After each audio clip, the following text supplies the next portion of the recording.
Hello बच्चों, कैसे हो? ठीक है। तो आज अपन स्टार्ट करने वाले हैं क्या? Atomic radius. अपना जो प्रीवियस लेक्चर था उसमें अपन ने क्या जेड इफेक्टिव के बारे में इंफॉर्मेशन पूरी ली थी। ठीक है, जेड इफेक्टिव कुछ क्वेश्चंस भी अपन ने सॉल्व किए थे और लगाए भी थे। मैंने ये भी बोला था कि आप लोग जाके घर पे जाके प्रैक्टिस करना, क्योंकि देखो, बिना प्रैक्टिस के कोई भी कॉन्सेप्ट क्लियर नहीं होगा। क्योंकि प्रैक्टिस मेन परफेक्ट, समझे? प्रैक्टिस ही तुम्हें परफेक्ट बना सकती है। इस वजह से प्रैक्टिस हमेशा करते रहना, क्योंकि जहां पर आपकी प्रैक्टिस छूटी वहीं पे खेल खत्म। तो अपन को प्रैक्टिस करने से कहीं पे भी रुकना नहीं है। तो अपना जो अगला टॉपिक है कौन सा? Atomic radius. तो अपन एटॉमिक रेडियस के बारे में क्यों पढ़ रहे हैं, इसकी जरूरत क्यों है? अपन को मालूम है कि अपन ने जेड इफेक्टिव में भी एक टर्म पढ़ा था जिसपे जेड इफेक्टिव काय पे डिपेंड कर रहा था? एटॉमिक रेडियस पे, साइज पे डिपेंड कर रहा था। अब साइज जैसे मान लो ये एटम है, ठीक है, इसकी साइज ये है, और साइज काय पे डिपेंड करती है? रेडियस पे। ठीक है, जिसकी जितनी रेडियस छोटी है, जितनी रेडियस बड़ी, तो साइज भी उतनी छोटी बड़ी होगी ना। ठीक है, नॉर्मल सी बात है। तो चलो अब अपन को किसके बारे में पढ़ना है? एटॉमिक रेडियस के बारे में। ठीक है, तो अपन सबसे पहले पढ़ेंगे कौन सी? Ionic radius. Ionic radius main है। ठीक है, आयोनिक रेडियस। अब आयंस क्या होते हैं? या तो फिर आयंस प्लस आयन होते हैं या फिर माइनस आयन होते हैं। तो अपन पहले पढ़ेंगे कौन सा? दो आयंस होते हैं, या तो प्लस होगा या फिर माइनस होगा। तो प्लस वाले को अपन क्या बोलते हैं? Cationic radius. ठीक है, अब ये कैटायनिक रेडियस कैसी? देखो, फॉर एग्जाम्पल देख लो। अपन ने क्या लिया? सोडियम। ठीक है, अभी यहाँ पर सोडियम के पास कितने इलेक्ट्रॉन? हमने क्या बोला था? जिसका जितना एटॉमिक नंबर उसके पास उतने ही इलेक्ट्रॉन और उतने ही प्रोटॉन। तो सोडियम का एटॉमिक नंबर कितना था? 11। था ना? कौन से ग्रुप में आ रहा था? फर्स्ट ग्रुप में। हली ना, हाइड्रोजन के पास 1, लिथियम के पास 3, सोडियम के पास 11। ठीक है, तो इसके पास कितने? 11। तो इसके पास इलेक्ट्रॉन भी कितने? 11। इलेक्ट्रॉन कितने? 11। प्रोटॉन भी कितने? 11। अब मान लो इसमें से, अब अपन को क्या, इस पे कैटायन चार्ज मतलब प्लस चार्ज लगाना है सोडियम के ऊपर।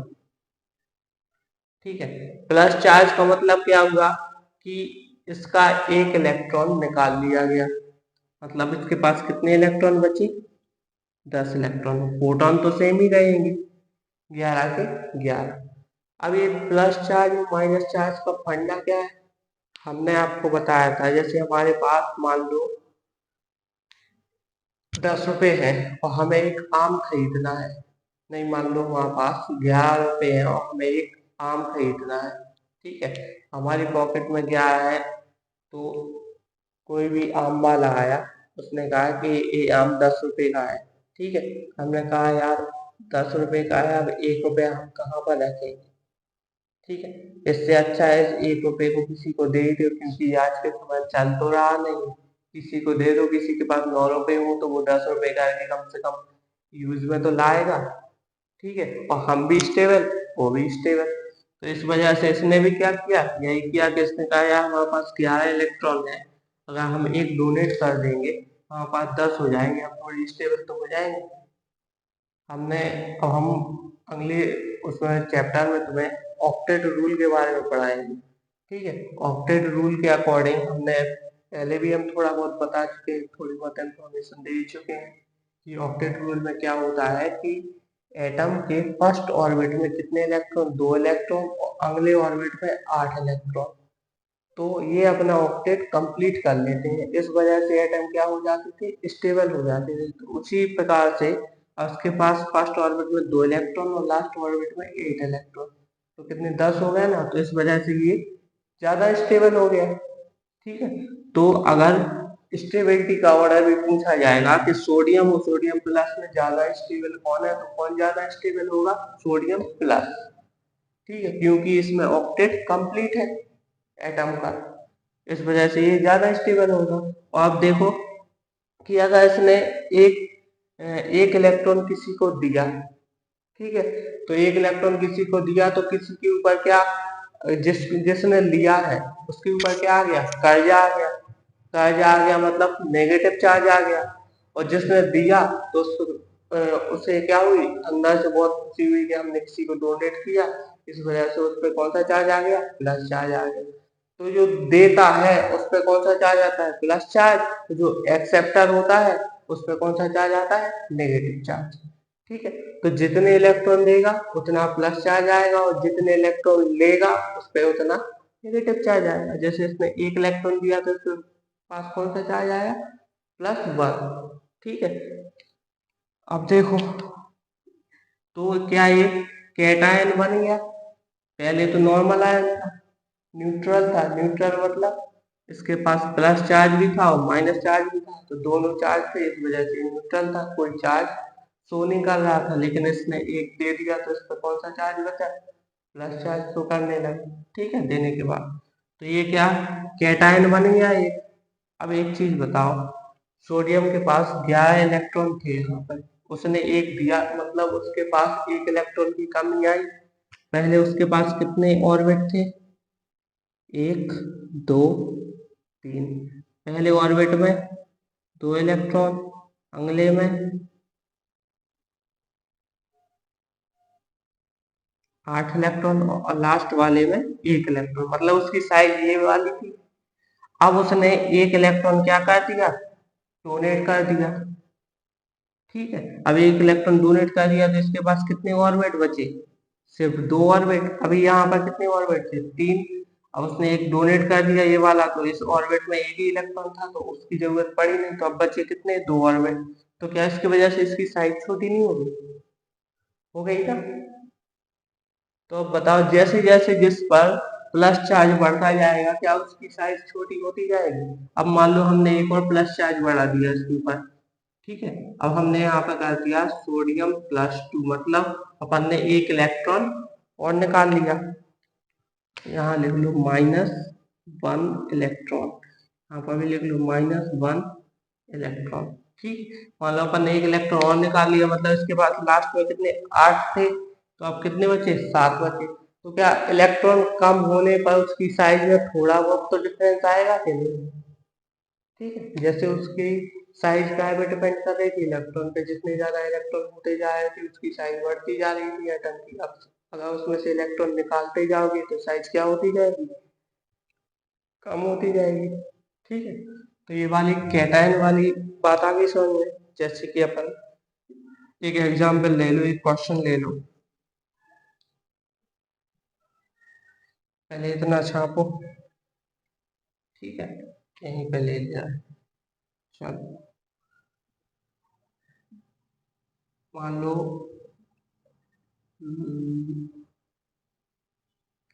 Lithium, lithium plus, lithium +2। ठीक है, अब अपन को पता है कि लिथियम के पास कितने इलेक्ट्रॉन होते हैं, हाइड्रोजन हीलियम लिथियम, मतलब कितने, 3। इसके पास हो गए 3 इलेक्ट्रॉन। ठीक है, और इस पर प्लस चार्ज आया, मतलब प्लस चार्ज आया मतलब एक इलेक्ट्रॉन रिमूव कर दिया, हटा दिया, कितने बचे, 2 इलेक्ट्रॉन। ठीक है, अब एक और प्लस चार्ज आया, मतलब एक इलेक्ट्रॉन और रिमूव कर दिया, तो कितने बचे, 1 इलेक्ट्रॉन। ठीक है, अब ऐसा ऐसा होता गया, तो अब बताओ सबसे ज्यादा साइज किसकी, इसकी, क्योंकि 2 इलेक्ट्रॉन तो फर्स्ट ऑर्बिट में आ गए और सेकेंड ऑर्बिट में 8 आने थे, लेकिन अपन के पास था कितना, 1। तो 2 ऑर्बिट तो फिर भी 1 थे, तो इसकी साइज ज्यादा, फिर इसकी थोड़ी छोटी और फिर इसकी और थोड़ी छोटी। तो साइज का जो, मान लो यहाँ पर अपन को क्या निकालनी थी, साइज का ऑर्डर निकालना था। तो साइज किसकी सबसे ज्यादा, इसकी, फिर इसकी। इतनी बात आ गई समझ में। चलो अब आते हैं अपन सेकंड नंबर हेडिंग डालते हैं कौन सी, कैटायनिक रेडियस अपन ने पढ़ी थी, अब पढ़ लो अपन ए आयनिक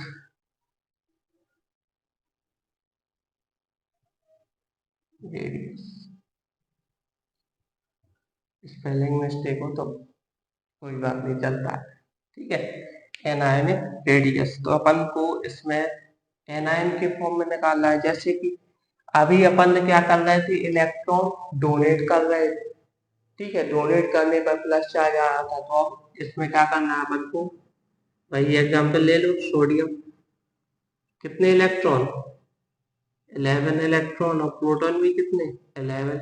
अब अपन ने क्या किया कि इसमें एक इलेक्ट्रॉन ऐड कर दिया,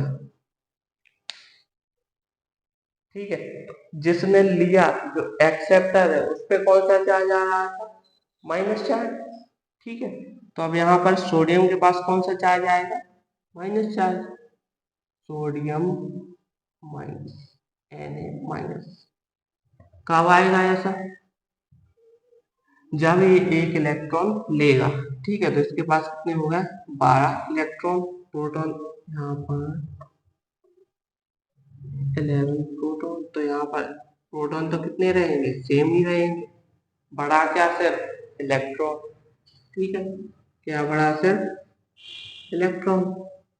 तो अब एक चीज बताओ, साइज किसकी ज्यादा, जिसके पास जितना नेगेटिव चार्ज ज्यादा होगा उसकी साइज उतनी ज्यादा होगी, क्योंकि नंबर ऑफ इलेक्ट्रॉन क्या होते जा रहे हैं, बढ़ते जा रहे हैं। जैसे कि सोडियम -2 मतलब कितने इलेक्ट्रॉन, 13 इलेक्ट्रॉन, प्रोटॉन कितने, सेम ही। तो प्रोटॉन का नंबर सेम, इलेक्ट्रॉन बढ़ते जा रहे हैं, इलेक्ट्रॉन बढ़ रहे हैं तो उनके ऑर्बिट्स में नंबर ऑफ इलेक्ट्रॉन बढ़ रहे हैं, तो उनकी साइज भी बढ़ रही होगी, इंक्रीज हो रही होगी, ठीक है। तो अब बताओ कि यहाँ पर अपन लिख सकते हैं number of electron is increased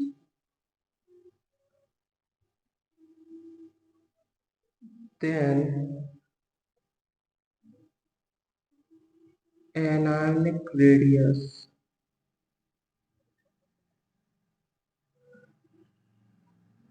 also increase, ठीक है। मतलब अगर नंबर ऑफ इलेक्ट्रॉन बढ़ रहे हैं किसी भी एटम के पास, यहाँ पर क्या हो रहे हैं, कम हो रहे हैं। यहाँ पर अगर नंबर ऑफ इलेक्ट्रॉन कम हो रहे हैं तो किसमें, कैटायंस में, तो उन पे कौन सा चार्ज आ रहा था, कैटायन चार्ज आ रहा था, और उनकी साइज क्या हो रही थी, छोटी हो रही थी। यहाँ पर नंबर ऑफ इलेक्ट्रॉन्स बढ़ रहे हैं तो इनकी साइज क्या हो रही है, बढ़ रही है। आगे बस समझ में, चलो छापो इतना पहले। अच्छा, एनाइन का एक और एग्जाम्पल, चलो ले लो, ये वाला मिटा दे, इसका लिख लो एग्जाम्पल। जैसे मान लो Cl हो गया और Cl माइनस हो गया, ठीक है। तो ये Cl हो गया, ये Cl माइनस हो गया, इस पर माइनस चार्ज आया, मतलब नंबर ऑफ इलेक्ट्रॉन एक इंक्रीज हो गया, तो इंक्रीज हुआ है तो किसकी साइज ज्यादा हो गई,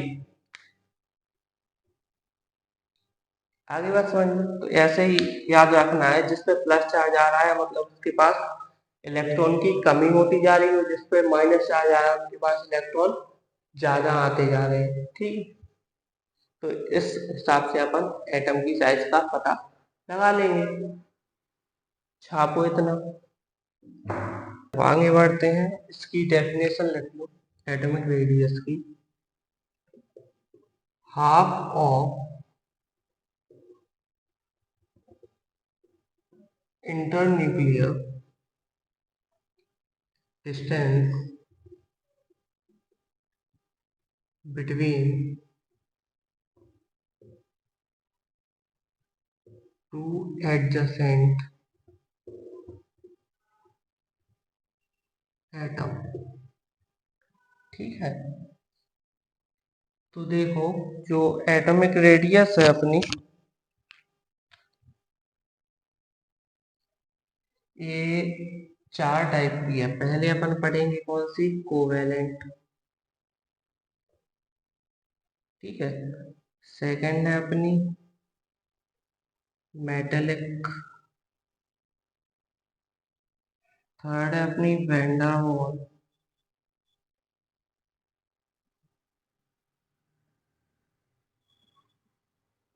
फोर्थ अपन आयोनिक पढ़ ही चुके हैं।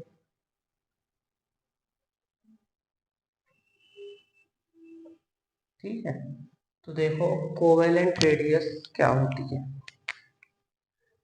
जैसे कि ये दो एटम है, एक ये हो गया, एक ये हो गया, इनका सेंटर कहाँ पर है, मान लो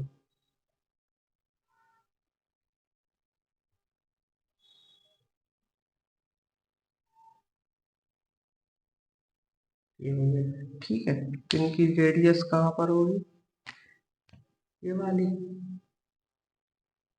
मान लो अगर दो सेंटर अपन ने जोड़ दिए तो इनके बीच की जो डिस्टेंस है इसको अपन डोनेट करेंगे कहाँ से, डी से। ठीक है, और जो रेडियस है वो कहाँ तक होगी, यहाँ तक। हाँ, रेडियस ऑफ कोवेलेंट कितनी होगी, यहाँ तक। ठीक है, तो क्या अपन इसे ऐसा बोल सकते हैं, R C equal to D by two, मतलब radius of covalent equal to diameter upon two. ठीक है, दोनों की यही वाली कोवेलेंट हो गई। अब अपन बात करेंगे मेटेलिक की। मेटेलिक के केस में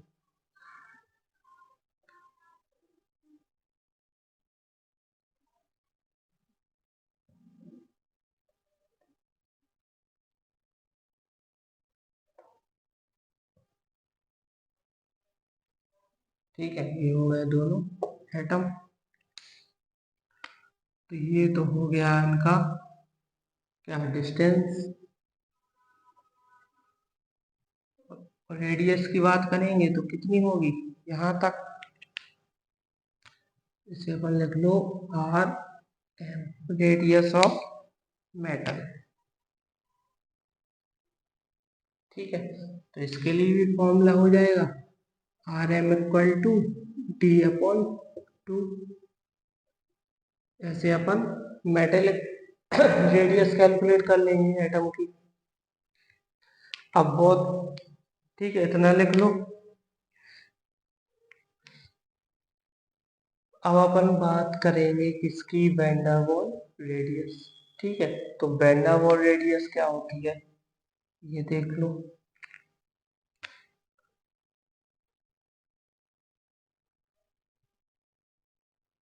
इनको अपन ने दूर दूर, एक चीज बताओ, इनको अपन ने थोड़ी अंदर ज्वाइंट करके इनको सिर्फ टच किया और इनको दूर दूर एटम को किया, ऐसा क्यों होता है। क्या है कि कोवेलेंट बॉन्ड होता है ना, ये ज्यादा स्ट्रॉन्ग बॉन्ड होता है। ठीक है, इसमें एटम एक दूसरे से अटैच्ड और डीपली अटैच्ड हो जाते हैं। मेटेलिक बॉन्ड मतलब मेटेलिक से तुम्हें वैसे ही समझ में आ रहा, मेटेलिक मतलब कोई मेटल की बात हो रही है। और मेटल में जो पार्टिकल होते हैं वो एक दूसरे से चिपके चिपके हुए रहते हैं। ठीक है, तो जस्ट तो अपन ने क्या किया है, ये एक दूसरे से अटैच है, मतलब चिपके हुए हैं, डीपली नहीं है। डीपली तब होते हैं जब इनके बीच में बॉन्ड बन जाए, यहाँ पर बॉन्ड नहीं है बना है। ठीक है, मतलब अटैच्ड है एक दूसरे से। तो ये मेटेलिक हो गए। अब वैंडरवॉल क्या होते हैं, वैंडरवॉल में आते हैं गैसियस एटम। अपन ने कहा है कि नोबल गैस की बात की थी, वैंडरवॉल ये कहाँ पर होता है, नोबल गैसेस। ठीक है, जैसे कि ग्रुप 18 काय की बात हो रही, ग्रुप 18 के जितने भी एटम है ना वो सारे क्या शो करते हैं, वैंडरवॉल रेडियस शो करते हैं। उनके बीच में जो फोर्स लगता है वो भी कौन सा लगता है, वैंडरवॉल फोर्स लगता है। ठीक है, तो इनका ये तो हो गया क्या, डिस्टेंस हो गई। और रेडियस की बात करेंगे तो इनका सेंटर कहाँ आएगा, यहाँ पर दोनों का, इन दोनों के बीच का सेंटर क्या होगा, यहाँ पर होगा। तो रेडियस इनकी कहाँ पर होगी, आर बी, यहाँ से लेके यहाँ तक।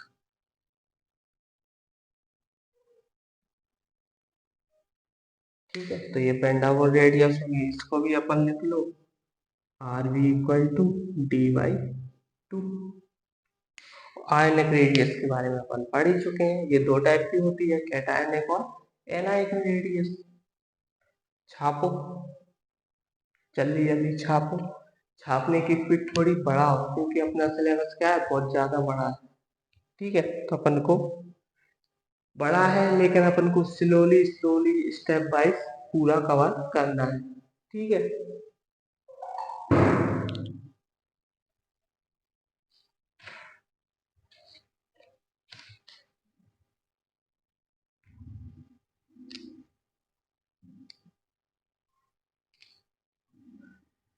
लग गया हो तो एक ऑर्डर लिखवा दे, लिख लो,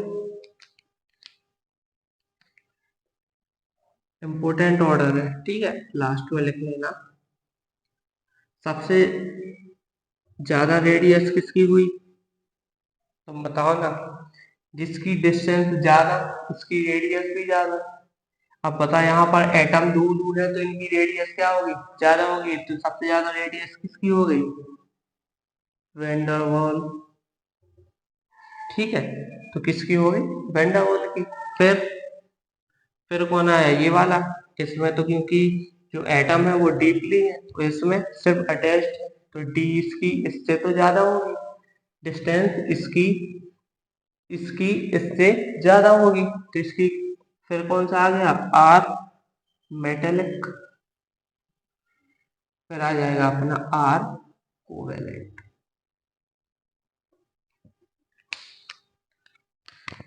अब बताओ, क्या ये ऑर्डर समझ में आया। ऐसे ही हर चीजें समझने वाली होती है, इनमें अपन बोलते हैं कि केमिस्ट्री रटने वाली चीज है, तो कुछ नहीं है रटने वाली। ठीक है, बस एक बार समझ लो कॉन्सेप्ट को। यार छोटी छोटी चीजें एक दूसरे से लिंक रहती हैं, तो अपन को चीजें याद होनी चाहिए। ठीक है, अब अगर तुम्हें ये लिंक याद है कि इसका लिंक ये यहाँ से निकालते हैं अपन, इनको इससे कैलकुलेट करके देखो, तो इस हिसाब से अपने आंसर आ जाते हैं, नॉर्मली आंसर आ जाते हैं। अपन को याद रटना कुछ नहीं है, हम तुम्हें सब कुछ कॉन्सेप्ट इजीली समझाएंगे और लिंक करके ही समझाएंगे। ठीक है, बस तुम क्या करना, उनको याद करते रहना, मतलब ऐसे याद नहीं करना है, बस रिवाइज करते रहना है, क्योंकि सिलेबस बड़ा है, रिवाइज करने पर ही तुम एग्जाम तक टिक पाओगे। वरना हमने एक से एक धुरंधर देखे हैं नीचे गिरते हुए। ठीक है, कि एग्जाम आया और उन्होंने कहा 1 महीने पहले यार हमने पढ़ा तो था, उस टाइम तो याद है, और अब अपना खेल खत्म। कहाँ तक याद करते फिरेंगे, इसलिए अपन को याद नहीं करना है, सिर्फ समझना है। समझना है और रिवाइज करना है। अपना एक शेड्यूल बना के रखो कि अपन को हफ्ते में जो हफ्ते भर का पढ़ा है ना, संडे को अपन सिर्फ 2 घंटे बैठेंगे, कुछ नहीं करना है अपन को। अगर तुम पूरे हफ्ते कंटिन्यू एक रूटीन में भी पढ़ोगे ना कि 2 घंटे ही पढ़ना, 3 घंटे पढ़ना, पर्याप्त है अपने लिए। अभी से अगर तुम इतना पढ़ के चलोगे और डेली का रूटीन बनाओगे, तो तुम्हें बाद में लोड आएगा ही नहीं कि यार अपन को इतना समय एंड में कवर करना है। और एंड में जो पढ़ने वाले होते हैं ना, वो सिर्फ थोड़ी देर तक ही कवर कर पाते हैं। ऐसा नहीं है कि बड़े बड़े एग्जामों में जरूरत पड़ेगी तो तुम वो कवर कर लोगे, वो नहीं हो पाएगा। ठीक है, तो स्लोली स्लोली कुछ नहीं, डेली का 1-2 घंटे यार नॉर्मली निकाल लेते हैं इतना तो। ठीक है, चलो, तो अपना यहाँ पर एटॉमिक रेडियस का कॉन्सेप्ट तो हो गया, कुछ क्वेश्चन सॉल्व कर लेते हैं 2-3। चलो,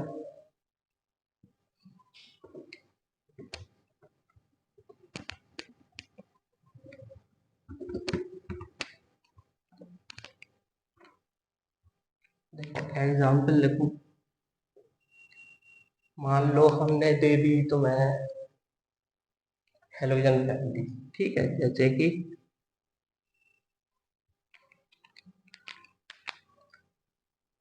फ्लोरीन, क्लोरीन, ब्रोमीन, आयोडीन। अब तुम बताओ इसमें साइज का क्या ऑर्डर होगा, किसकी साइज ज्यादा हो। अपन पहले ही पढ़ चुके कि ग्रुप्स में जो साइज होती है क्या होती है, इंक्रीज होती है अप टू डाउन जाने तक। ठीक है, तो फ्लोरीन कौन सा ग्रुप है, ग्रुप नंबर 17। नाम क्या है ग्रुप नंबर 17 का, हेलोजन फैमिली। ठीक है, तो सबसे ऊपर कौन आ रहा था अपना, फ्लोरीन, फिर क्लोरीन, फिर ब्रोमीन, फिर आयोडीन, फिर एस्टीन। ट्रिक याद है, फसल बरी एक। ठीक है, या फिर वैसे एक और ट्रिक बताया दे रहा है, फिर कल बाहर आई आंटी। ठीक है, फिर कल बाहर आई आंटी, ये वाली भी ट्रिक है। तुम्हें जो अच्छा लगे, तुम्हारे मन में जो बैठ जाए, या फिर जो तुम्हें याद आए ऐसा वही अपन को याद है। अपन को पता होना चाहिए, जरूरी नहीं है कि अपन किस चीज से याद कर रहे हैं, कैसे याद कर रहे हैं। ठीक है, तो ये वाला हो गया। इसके कौन, एक काम किया करो कि जो भी क्वेश्चन किया करो ना जिनके बारे में तुम्हें लगे कि बाद में हम भूल जाए, तो इसके नीचे इसका कॉन्सेप्ट लिख दिया करो। ठीक है, यहाँ पर लिख लो, जैसे कि अपनी भाषा में लिख लो, हिंदी, इंग्लिश, उर्दू, जापानी, जो भी आती हो तो। ठीक है, स्पेनिश आती हो तो वो भी छाप लो। चलो क्या लिख लेंगे अपन, यहाँ पर क्या हो रहा है कि एटॉमिक साइज काय पे डिपेंड कर रही है, बताओ किस हिसाब से निकाला। देख लो, एटॉमिक साइज ग्रुप्स में अप टू डाउन जाने पर क्या होती है, इंक्रीज होती है। ठीक है, आगे बस मतलब ऐसे ही अपनी भाषा में लिख लिया करो। ये तो हमने तुम्हें बताया है समझाने के लिए कि किस तरह से लिखना है। ठीक है, और भी एग्जाम्पल ले लो, जैसे ले लो,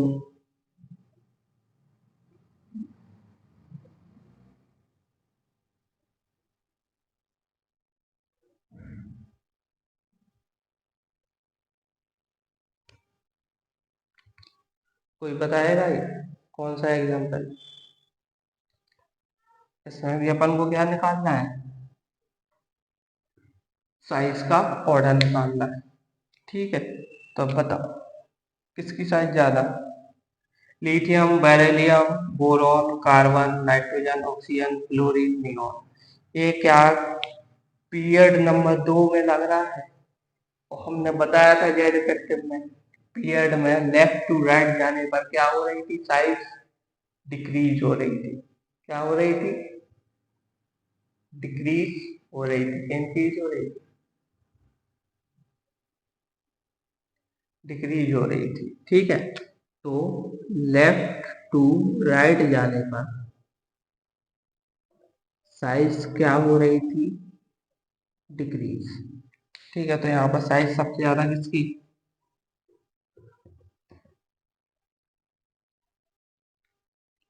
नियोन को छोड़ दो, नियोन क्या है, वेंडाबॉल है, या फिर उसमें आता है, इसको छोड़ दो, सिर्फ फ्लोरीन तक ही। ठीक है, साइज का ऑर्डर। चलो, तो ऐसे ही अपन क्वेश्चन सॉल्व करते रहेंगे, आपको भी करते रहना है। और अपना अगला टॉपिक है, वो है लेंथेनाइट कॉन्ट्रैक्शन और ट्रांजिशन कॉन्ट्रैक्शन। ठीक है, छापो पहले ये इतना। अच्छा बच्चों, अपन थोड़ी समरी भी बना लेते हैं, काहे की एटम रेडियस की। ठीक है, थोड़ी समरी,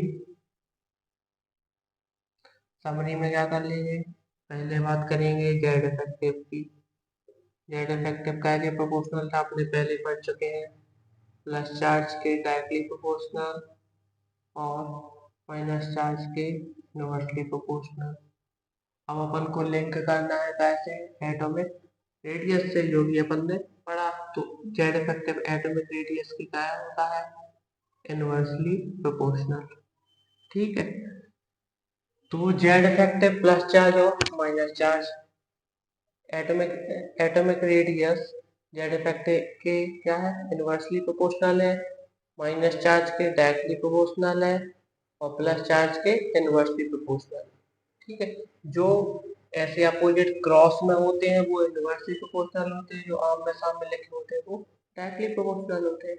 डायरेक्टली प्रोपोर्शनल मतलब पता है कि अगर ये बढ़ेगा तो डायरेक्ट वाला भी बढ़ेगा, ठीक है, और ये वाला बढ़ेगा तो ये भी बढ़ेगा। और इनवर्स का मतलब अगर ये बढ़ेगा तो ये घटेगा, ये घटेगा तो ये बढ़ेगा, ठीक है, उल्टा होता है इनवर्स में, और डायरेक्ट में डायरेक्ट डिपेंड करता है। तो ये सब चीज है, ये अपन को देखना है काय में, ये देखना है अपन को पीरियड में देखते हैं, ठीक है, ये सब अपन क्या में देखते हैं, पीरियड में। सेकंड लिख लो। दूसरा क्या है कि number of shells directly proportional to atomic radius. ठीक है, मतलब नंबर ऑफ शेल्स बढ़ने पर एटॉमिक रेडियस भी बढ़ती जाती है। और अपन को पता है कि ग्रुप्स में भी नंबर ऑफ सेल्स बढ़ते हैं, ऊपर से नीचे जाने पर क्या होती है, नंबर ऑफ सेल्स इंक्रीज हो जाते हैं। तो ये कहाँ पर एप्लीकेबल होगा, ग्रुप्स में, ठीक है, ग्रुप्स में, क्योंकि अपन को भी पता है यार जेड इफेक्टिव अपन ने कहाँ पर बात की थी, पीरियड में ही बात की थी ना। जेड इफेक्टिव अपन ग्रुप्स में तो देखते नहीं थे, क्योंकि वहां पर जेड इफेक्टिव क्या होता है, कांस्टेंट होता है, ठीक है। अब चलो अगला टॉपिक आते हैं, लेंथेनाइट कॉन्ट्रैक्शन वगैरह।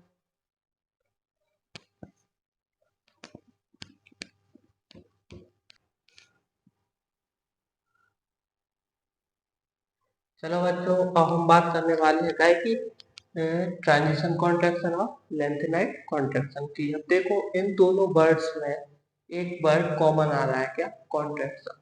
कॉन्ट्रैक्शन मतलब किसी भी चीज का अगर एरिया कम, उसका वॉल्यूम कम कर देंगे तो क्या वो थोड़ी बहुत सिकुड़ नहीं जाएगी, तो वही कहलाता है क्या, कॉन्ट्रैक्शन कहलाता है, ठीक है। किसी भी चीज का एरिया या वॉल्यूम कम होने पर वो थोड़ी बहुत सिकुड़ जाती है।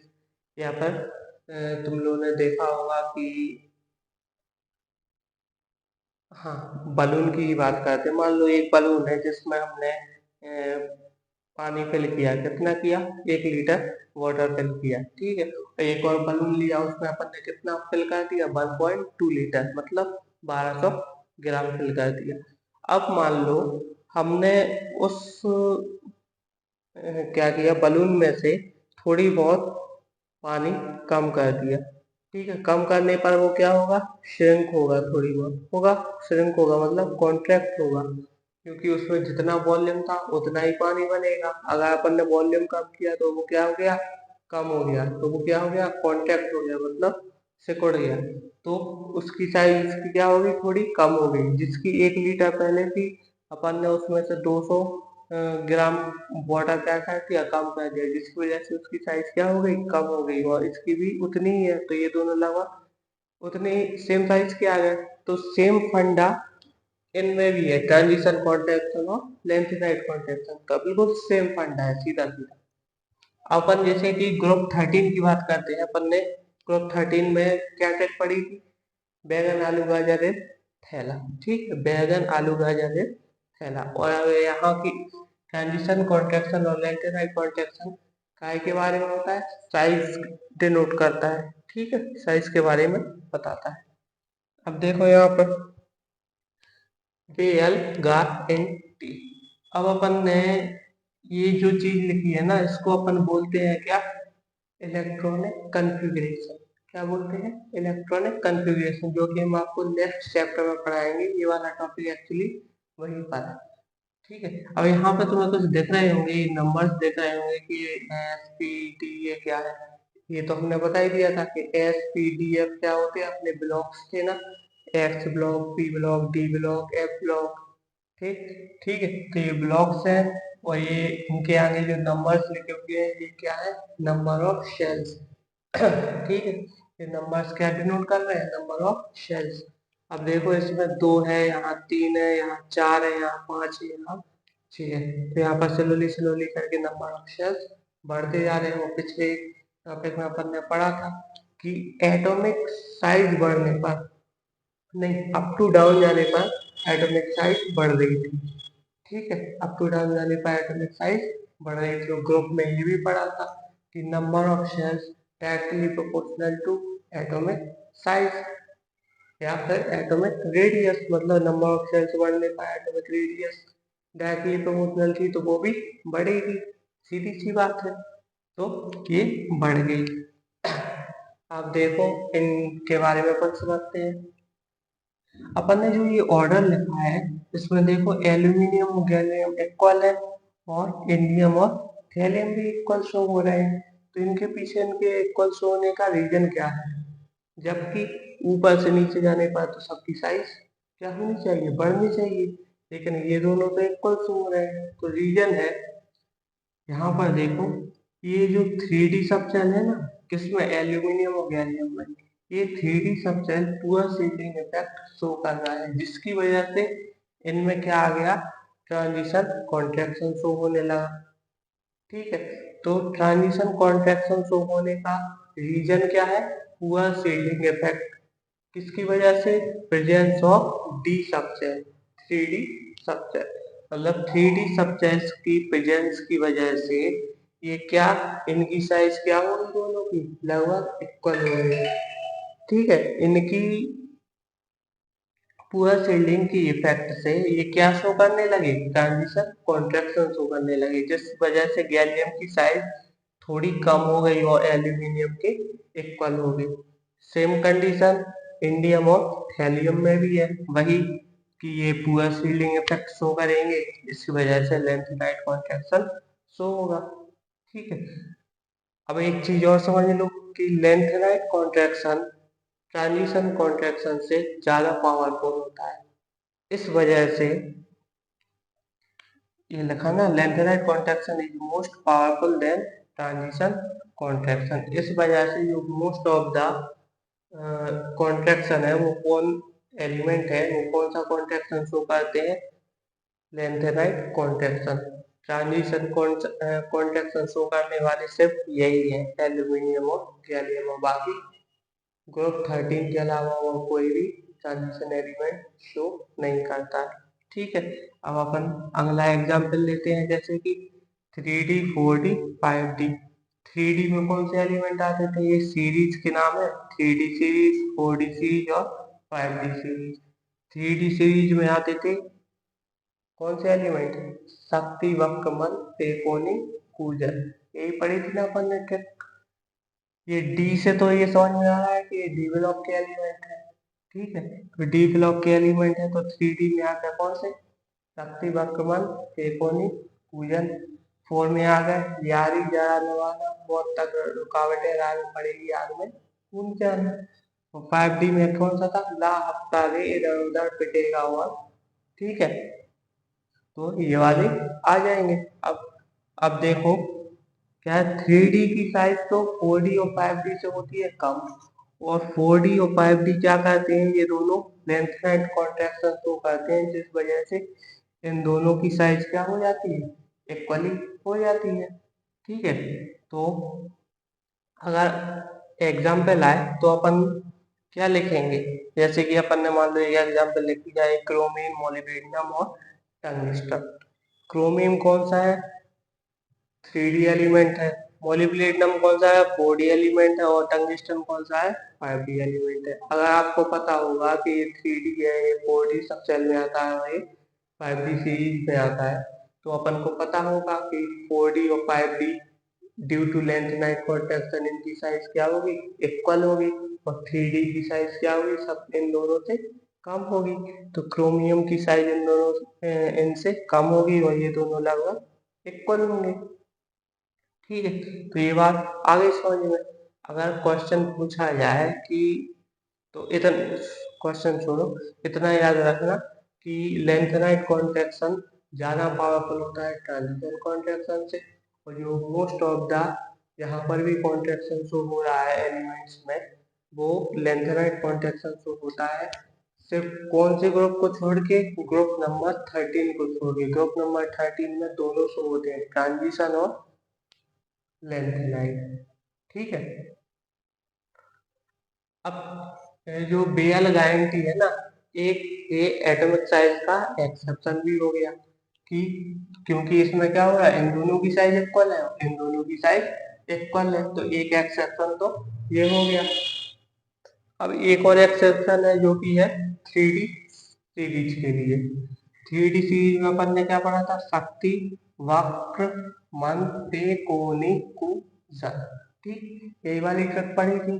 तो इसमें क्या होता है एटॉमिक साइज में कि सबसे ज्यादा होती है स्कैंडियम की, फिर टाइटेनियम की, फिर बॉरियम की, क्रोमियम की, मैग्नीज की, ठीक है यहाँ तक। अब जो आयरन कोबाल्ट निकल है, इन तीनों की साइज लगभग क्या होती है, इक्वल होती है। ये भी क्या शो करते हैं, transition sorry lanthanide contraction show करते हैं, ठीक है।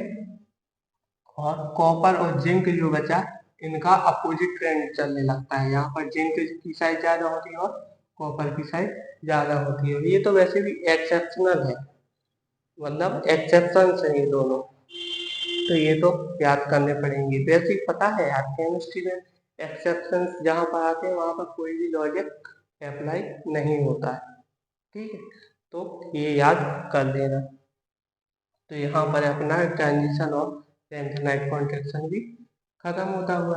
क्वेश्चन मोस्टली यही पूछे जाते हैं कि लेंथेनाइट कॉन्ट्रैक्शन के पीछे का रीजन क्या है, तो लिख देना due to poor shielding effect, ठीक है। पुअर शील्डिंग इफेक्ट की वजह से या प्रेजेंस ऑफ 3D सबसेल, काय में आ जाएगा, ये ट्रांजिशन में आएगा, प्रेजेंस ऑफ 3D सबसेल।